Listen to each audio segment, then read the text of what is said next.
Kalau kalian ingin melihat wajah sebenarnya kota Jambi, wilayah atau tempat ini adalah jawaban yang paling tepat. Wilayah ini bernama Seberang Kota Jambi, bisa disebut juga dengan Kota Seberang. Tempat warga asli Melayu Jambi tinggal sampai dengan sekarang. Di Kota Seberang ini, mereka masih menjaga tradisi secara turun-temurun dan masih bertahan dan terjaga dengan baik hingga sekarang. Semua tradisi itu tidak terlepas dari sejarah yang dibawa oleh para tokoh-tokoh pada masa lalu. Dan salah satu tokoh yang paling berpengaruh di dalam sejarah perkembangan Islam di Jambi, terutamanya di Jambi Seberang, dia adalah Said Idrus bin Hasan Al-Jupri yang bergelar Pangeran Wirokusumo.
Oke, sekarang ini saya sudah berada tepat di depan Masjid Al-Ihsaniyah Olak Kemang, salah satu tempat bersejarah yang ada di Kota Seberang.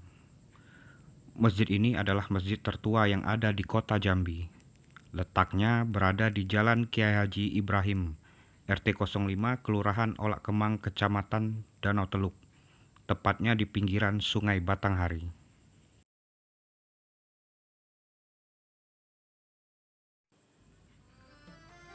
Masjid ini didirikan pada tahun 1880 oleh seorang habib bernama Said Idrus bin Hasan Al-Jupri yang bergelar Pangeran Wirokusumo, yang dahulu berkuasa di daerah ini pada abad ke-19. Masjid ini didirikan Said Idrus untuk memenuhi fungsi sebagai tempat ibadah dan kegiatan sosial masyarakat Seberang Kota Jambi. Sejak didirikan pada tahun 1880,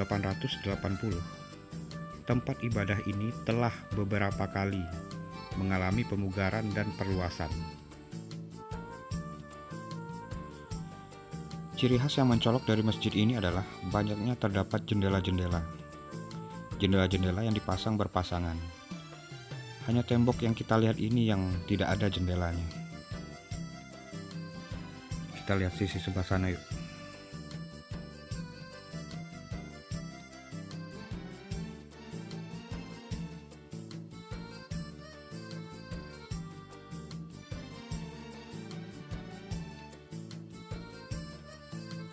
Dan inilah sisi samping masjid yang berhadapan langsung dengan bibir Sungai Batanghari.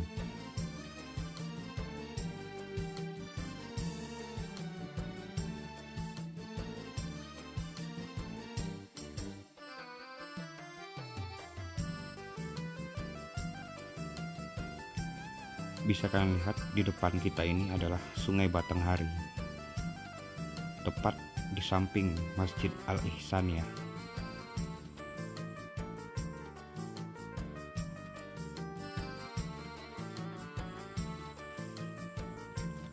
Dan inilah Masjid Jami Al-Ihsaniyah, peninggalan bersejarah yang didirikan oleh Pangeran Wirokusumo.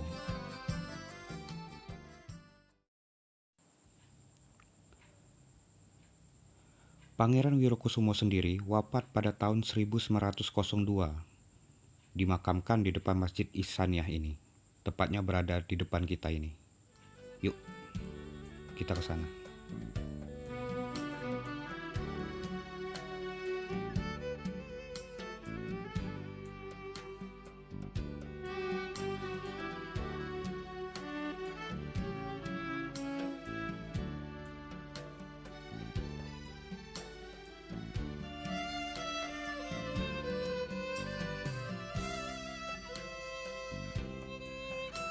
Said Idrus bin Hasan Al-Jupri atau Pangeran Wirokusumo adalah salah seorang penyiar agama Islam pertama yang masuk ke Jambi ini, guys.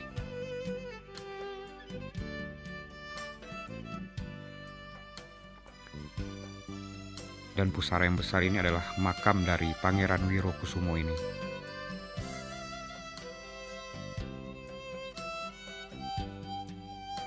Sejarah singkat, Said Idrus adalah sultan atau raja yang berkuasa di daerah ini pada dekade akhir abad ke-19 dengan gelar Pangeran Wirokusumo.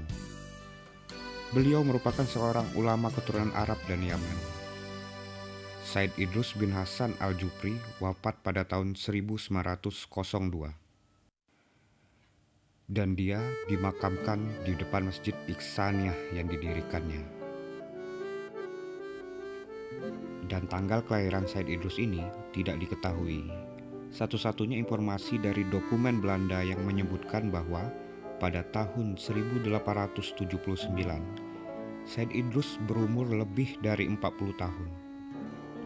Bisa dikatakan bahwa beliau dilahirkan di Jambi sebelum tahun 1839 dari seorang ayah yang asli Arab. Dan kini, sebagai bentuk penghormatan atas jasa-jasa beliau, setiap sekali dalam setahun, keluarga besar dan masyarakat menyelenggarakan peringatan wafatnya Habib Idrus bin Hasan Al-Jupri ini, yang dipusatkan di masjid ini, guys.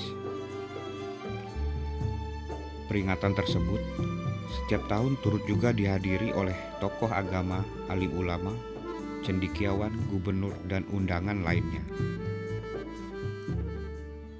Dan selain membangun masjid bersejarah ini, dia juga membangun rumah tua yang ada di seberang kota Jambi ini. Namanya adalah Rumah Batu Olak Kemang. Mari kita ke sana.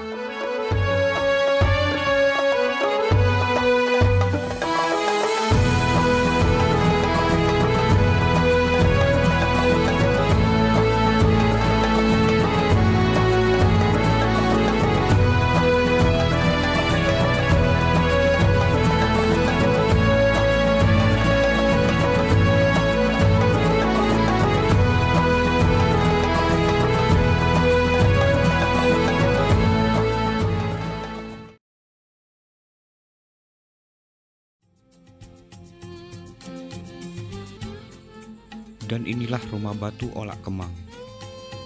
Rumah dua lantai yang dulu bak istana, satu-satunya rumah batu yang ada di kawasan ini. Memiliki keunikan karena berdesain arsitektur tiga budaya dalam satu bangunan, yaitu Melayu Arab, Cina, dan Eropa. Kondisi sekarang rumah ini sudah sangat tidak terawat, di mana hanya tinggal sisa-sisa bangunan di bawah yang tampak. Rumah ini menjadi saksi sejarah perkembangan Kesultanan di Jambi, dan sekaligus dahulu menjadi tempat kediaman Said Idrus bin Hasan Al-Jupri atau Pangeran Wirokusumo.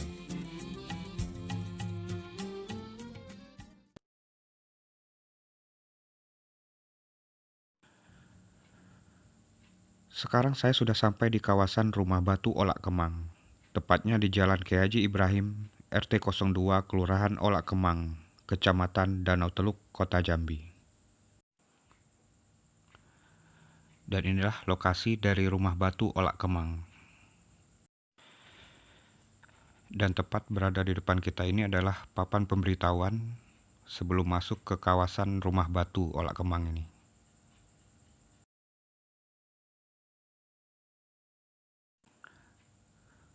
Mari kita jelajahi tempatnya. Yuk, let's go.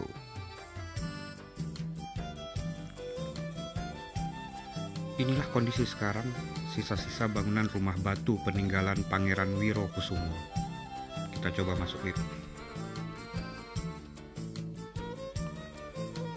Rumah Batu Olak Kemang ini terdiri dari dua lantai, guys. Mempunyai arsitektur perpaduan tiga gaya kebudayaan dalam satu bangunan. Bisa dilihat contoh di bawah ini, terakota atau lantainya ini. sampai dengan sebelah sana masih tersusun rapi ya guys. Tapi bagian dalamnya ini sudah hilang.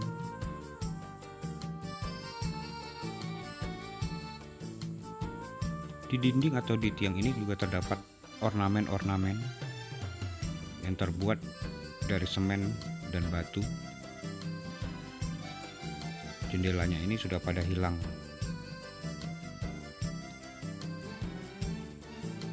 Hanya tinggal tersisa bangunan dinding dan tiang-tiang penyangga.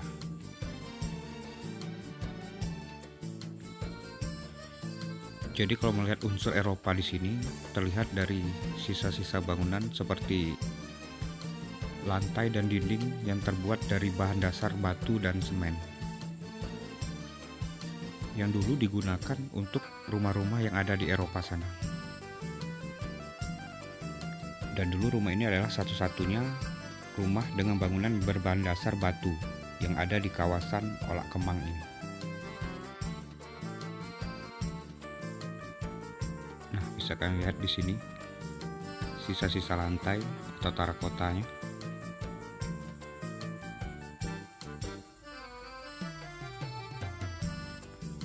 Ini adalah ruangan sisi dalam bagian kanan dari rumah batu ini.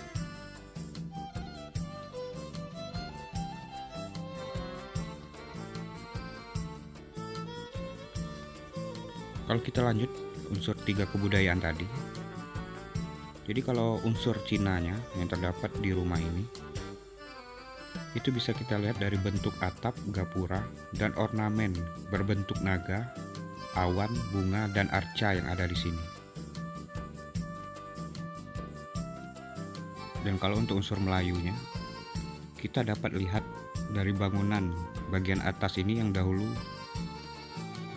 berupa rumah panggung, ciri khas rumah atau bangunan yang ada di seberang kota Jambi ini.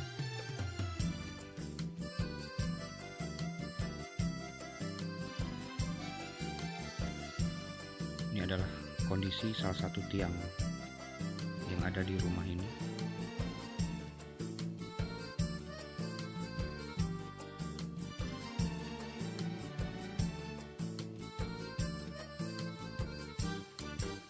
Bagian atasnya sudah tidak ada lagi, karena memang terbuat dari papan ya guys.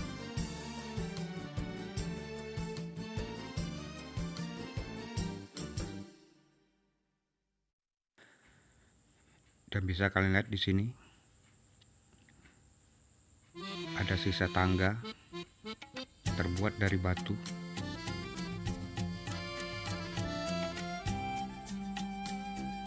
Fungsi tangga ini menuju lantai 2 bagian atas yang bangunannya ini sudah hilang.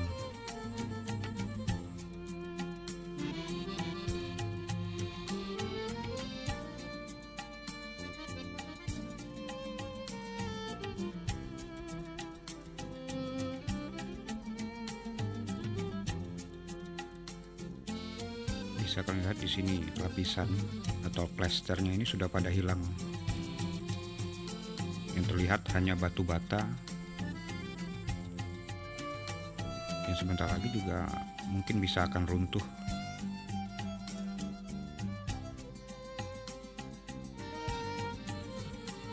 Kita menuju sisi ruangan sebelah kiri. Di sini juga ada tangga menuju ke lantai atas.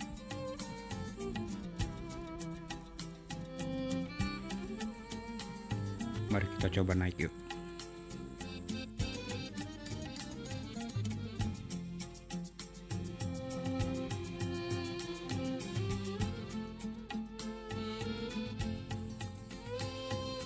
Nah, ini adalah kondisi bangunan terlihat dari atas. Tidak ada yang tersisa. Dulu lantai 2 ini bangunannya berbahan dasar kayu, berbentuk rumah panggung. Jadi fungsinya dulu mengantisipasi luapan air sungai Batanghari yang selalu terjadi setiap tahunnya guys. Karena lokasi rumah ini berdekatan dengan bibir sungai Batanghari. Jadi Sungai Batanghari itu tepat berada di depan gapura bangunan ini. Nanti kita coba lihat.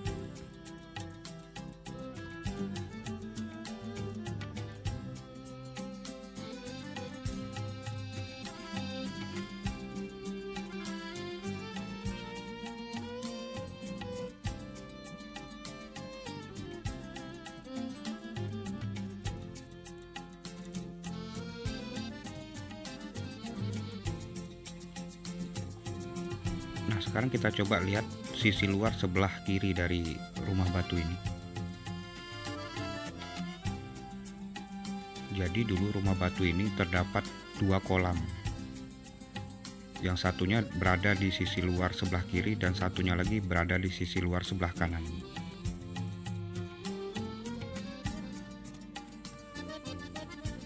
Dan ini adalah kondisi bangunan bagian luar sebelah kirinya.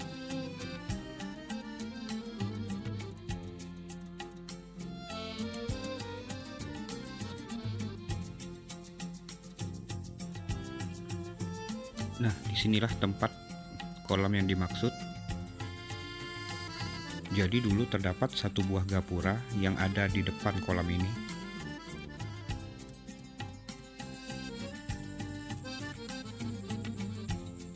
Nah, tepat berada di sini, itu ada gapuranya. Tapi yang tersisa sekarang hanya satu tiang ini. Bisa kalian lihat ornamen yang ada di tiang ini. Yang di atasnya ini seperti satu buah arca ya. Jadi bisa dikatakan sekarang ini sudah rusak. Jadi di belakang bangunan ini ada satu buah kolam yang sekarang ini sudah dipagar seng ya. Tidak bisa kita lihat.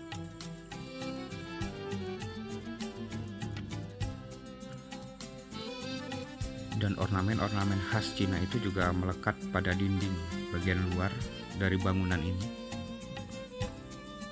Bisa kalian lihat motif ornamen di bagian luar ini berbentuk seperti naga, dan di tengahnya itu terdapat bunga.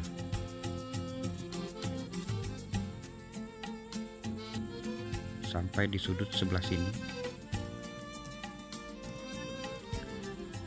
menunjukkan ciri khas bangunan-bangunan yang ada di Cina.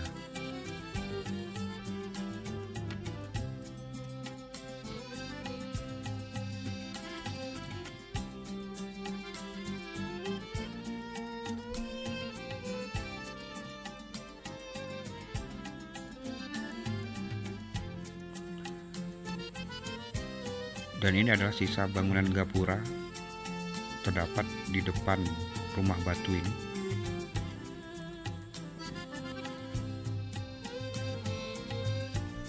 Jadi di samping kiri dan kanan gapura ini terdapat pagar yang mengelilingi rumah batu Olak Kemang ini. Tapi yang tersisa sekarang itu hanya bagian bawahnya. Ya sudah tertutup dengan rumput ini.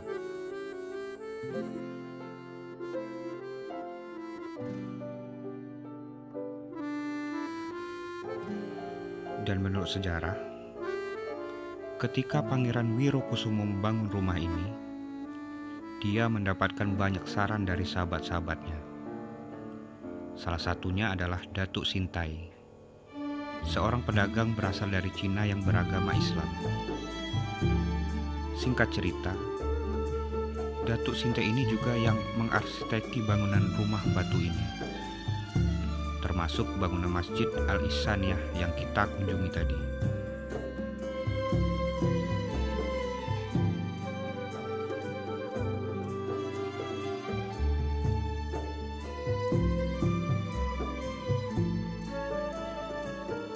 Dan inilah sisi bagian luar sebelah kiri dari bangunan rumah Olak Kemang ini, sampai dengan sisi sebelah kanan sebelah sana.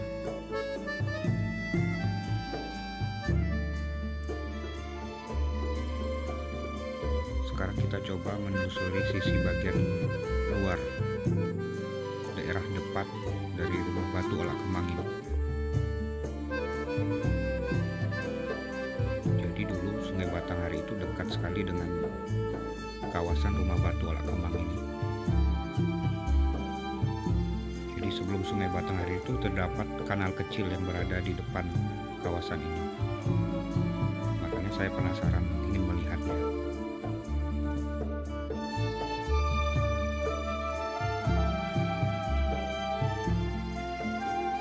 Jadi karena saking dekatnya, kawasan ini terkena imbas dari luapan Sungai Batanghari kalau terjadi banjir, guys.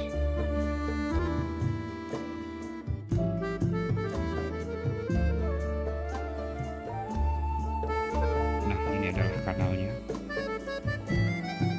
Tepat di depannya itu adalah Sungai Batanghari.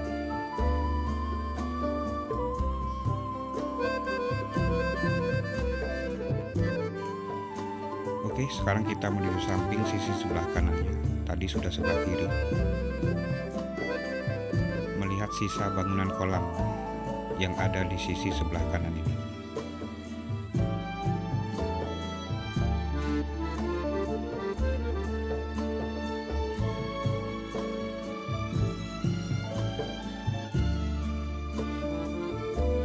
Jadi tidak sama dengan sisi sebelah kiri tadi yang masih ada bentuk bangunannya. Di sisi sebelah kanan ini sudah tidak ada lagi bentuk bangunannya. Cuma kita bisa melihat kolam yang ada di bawah ini. Sambilan kita menuju keluar, melihat bagian belakang dari bangunan Rumah Batu Olak Kemang.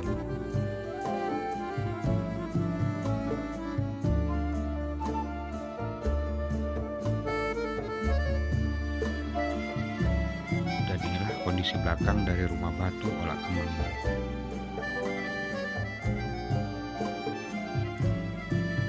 Entah kapan kita bisa melihat rumah batu ini berdiri kokoh lagi seperti dahulu.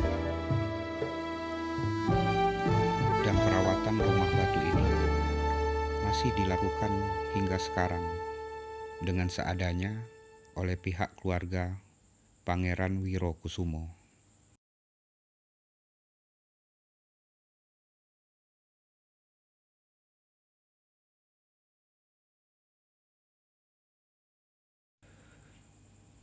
Bangunan masjid dan rumah batu ini merupakan salah satu jejak sejarah dari Pangeran Wirokusumo. Jejak kesultanan yang ada di daerah Jambi. Bangunan peninggalannya boleh saja runtuh, tapi jasa-jasanya tidak akan hilang dan melekat hingga sekarang.